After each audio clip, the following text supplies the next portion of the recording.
Chapter 9. The Self. I am the resurrection and the life. He that believeth in me, though he were dead, yet shall he live, and whosoever liveth and believe in me shall never die. St. John 11:25-26.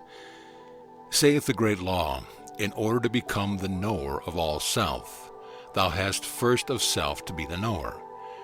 To reach the knowledge of that self, thou hast to give up self to non-self, being to non-being, and then thou can repose between the wings of the great bird, bestride the bird of life, if thou wouldst know, from the voice of silence. The I am, which is the resurrection and the life, is the true self. We are dead when our consciousness is identified with the lower personal self and bounded by the mortal body and its functions. The personal self, however, can be made a good and faithful servant. Hence it is not to be despised, killed out, and swallowed up in a way so frequently interpreted, for without it the real self could not gain the experience of physical existence. It is a garment worn to protect the real self from the coarse and harsh vibrations of physical life, just as a diver dons a diving suit to protect him from the pressure of the water when he wishes to explore the ocean depths. But if it loses touch with the higher self, it is doomed, just as the diver when he loses touch with the upper world and his supply of air is cut off.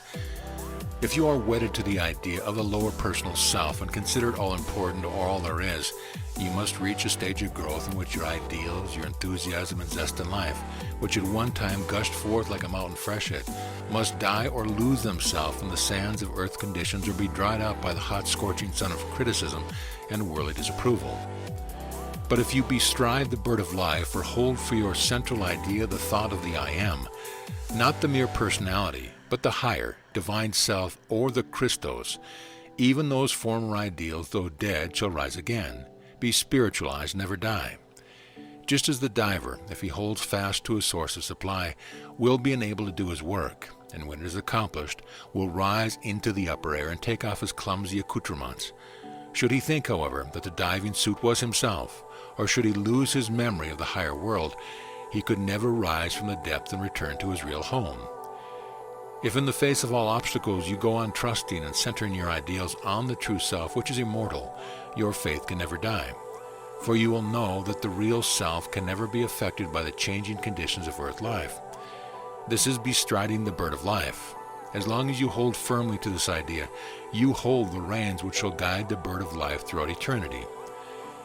The I is the only symbol in the alphabet that stands both for deity, the straight vertical line symbolizing spirit descending into matter, and for personality. As you advance along the path and reach up through and above the personality and follow the straight line upward into divinity, the personality blends into and becomes the individuality. The Son becomes one with the Father. The small letter I symbolizes the personality before its spiritual awakening. The self, perpendicular line, overshadows by the higher self, the dot, who as yet cannot manifest on earth except as the germ of that which the lower self can reach up and merge into. The perpendicular line must reach up and merge into the dot before it can become the I. Even the materially minded recognize that the only path to worldly success is implicit faith and belief in yourself. This is but the lowest octave of the true success which results when you raise your belief from the personal level to the real self. The relative value of the real self and the personal self may be represented by a capital I painted in gold upon a dark, shadowy background, designed to make the golden letter more conspicuous. The personality must always be the shadow on earth of the real I, its office being to emphasize and give perfect expression to the real self, and make its golden light stand out the more brilliantly because of the shadow. Manifested life is compared to the great bird, Paramahansa, for just as a bird grows to maturity and lays an egg out of which hatches another bird, so the cycles of manifestation emerge from the world egg, mature and deposit their eggs, laya centers, out of which new manifestations, manvantaras, of activity emerge. The winged globe and the winged wheel have the same symbology, namely that time is fleeting, but is forever progressing. This symbol is often called the winged eternity, eternity only in its eternal renewal of manifestation. The bird of life called Kalahamsa or black swan, black because unmanifested, symbolizes the higher or divine self.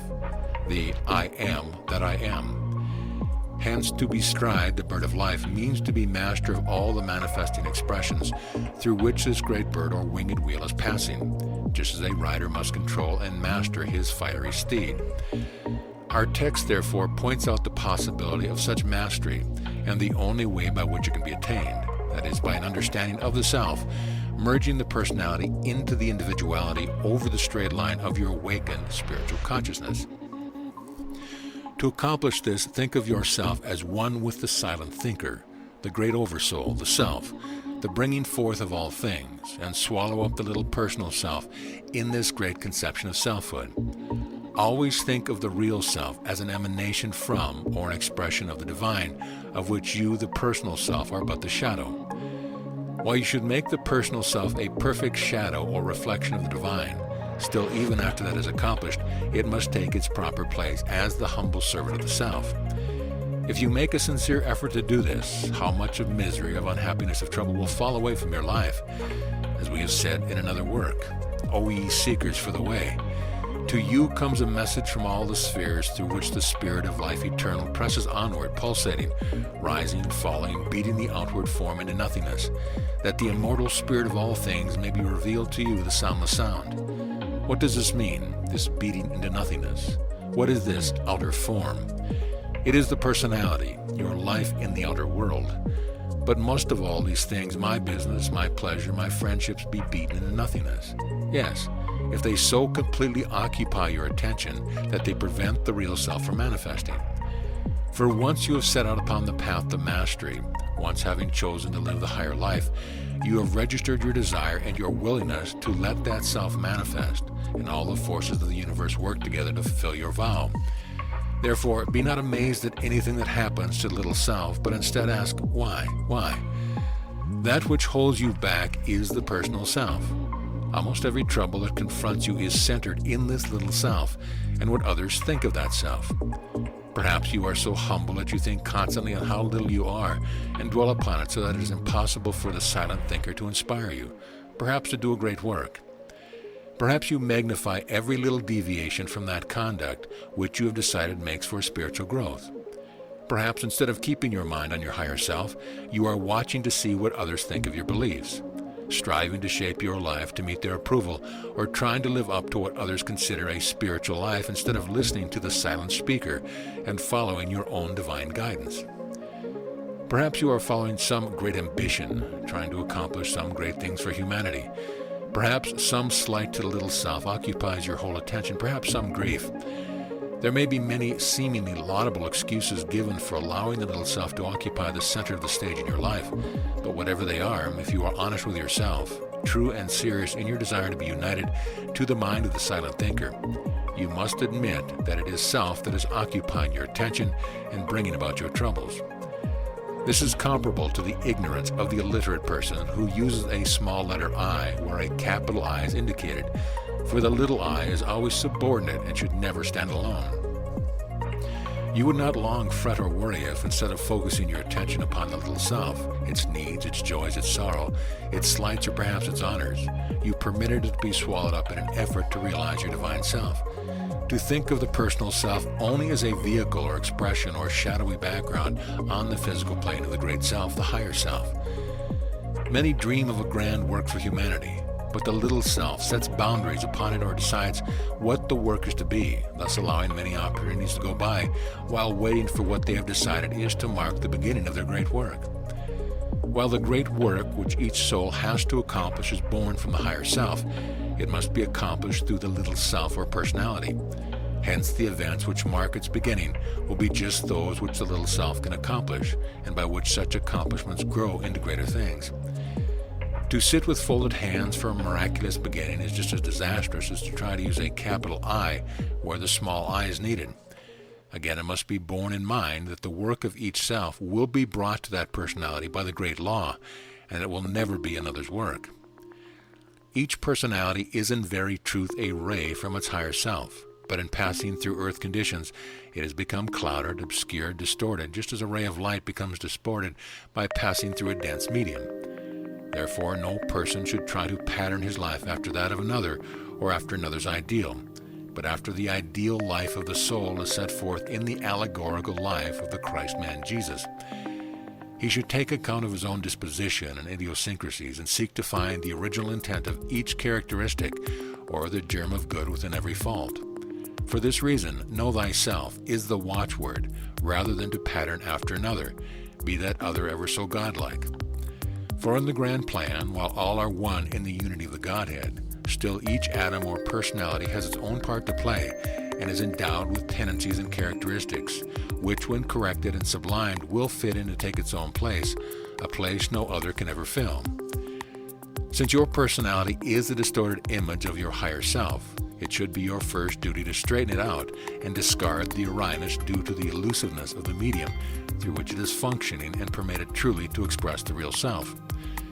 The important point to remember, therefore, is not to copy the actions of others or try to square your life with the ideals of others, but bravely seek deep within your own being for the germs of action implanted in the personality by the higher self, and make the personality measure up to the ideal given you by your own higher self. In other words, find yourself, do your own thinking, and live true to your own divine guidance. We are wont to consider selfish those who desire only happiness for the self, or who refuse to let others have what they desire. We think ourselves very unselfish if perchance we strive to appear meek, seem humble, eager to talk about our littleness and the greatness of others, and to prefer others to ourselves.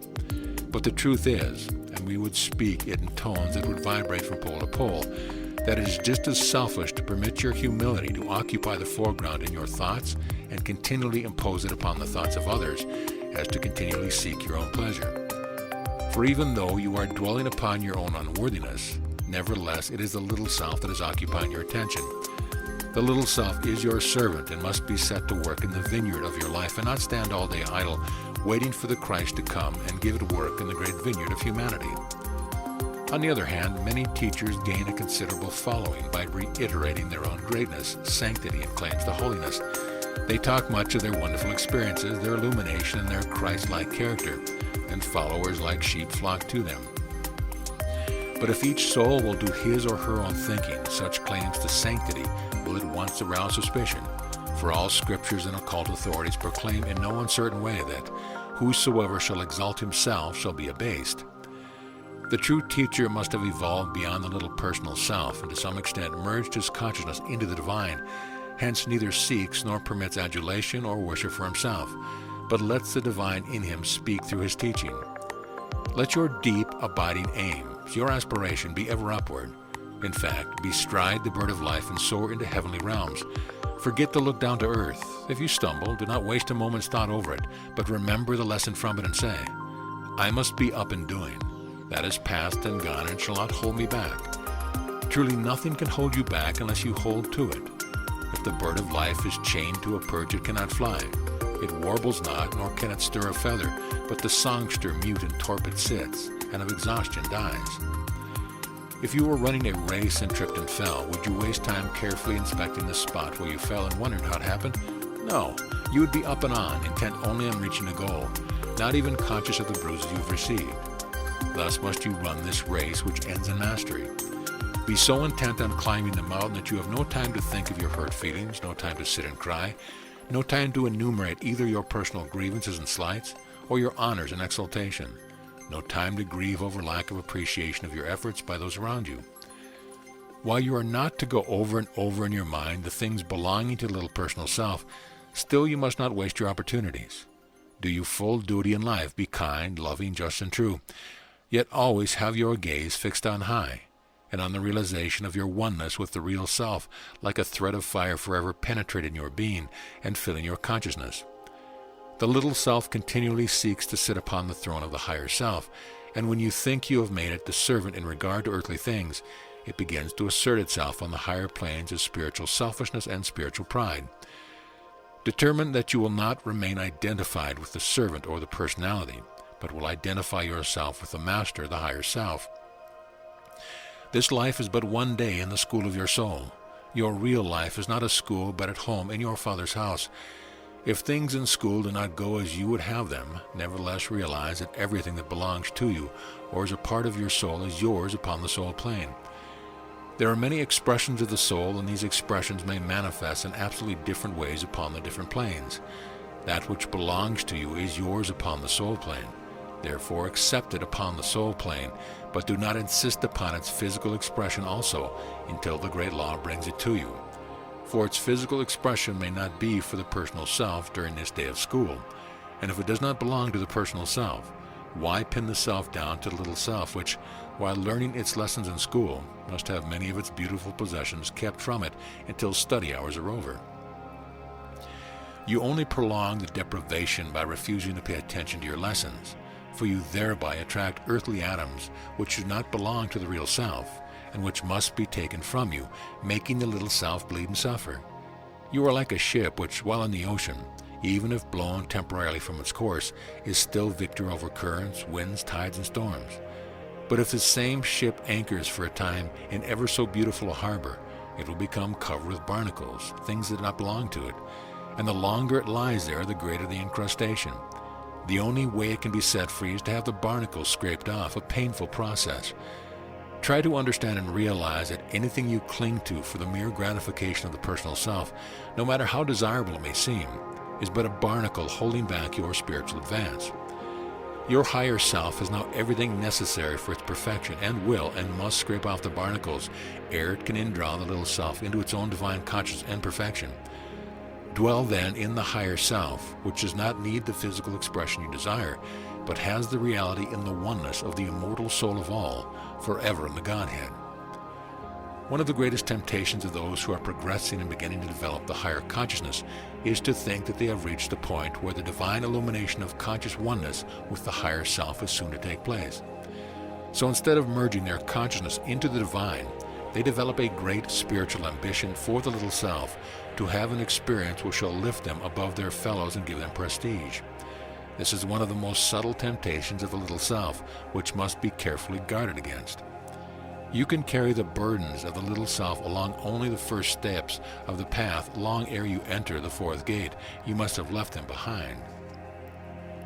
Like Christian in the Pilgrim's Progress, you must find them falling from your shoulders into the abyss and be able to let them go without a murmur. The abyss is the only place for that of the lower self which cannot be swallowed up, digested, transmuted, and permitted to manifest under and within the great divine self. Tear from your eyes the bandages of darkness and ignorance. Why will you suffer so long? Why put between you and all the loving great souls who are anxious to help you such a barrier, such a tremendous barrier as this lower self and its petty concerns? The spirit within you is immortal, divine. The soul of you is part of the soul of the heavenly man, and you owe it to your own soul to work with all your powers for humanity. This you cannot do while your horizon is filled with the little self, while you remember that you are a separate entity or anything but an expression of your true higher self, who is one with divinity. The real self, being one with all, is concerned only that the personal self learn the lessons necessary to bring it into conscious atonement with the divine. Hence refuses to be turned aside from its purpose by the little trials and tests the personal self has to pass through. It sees only the great end, only the divine powers working through the little selves and leading humanity up to the divine. The self must become the true self, the higher self.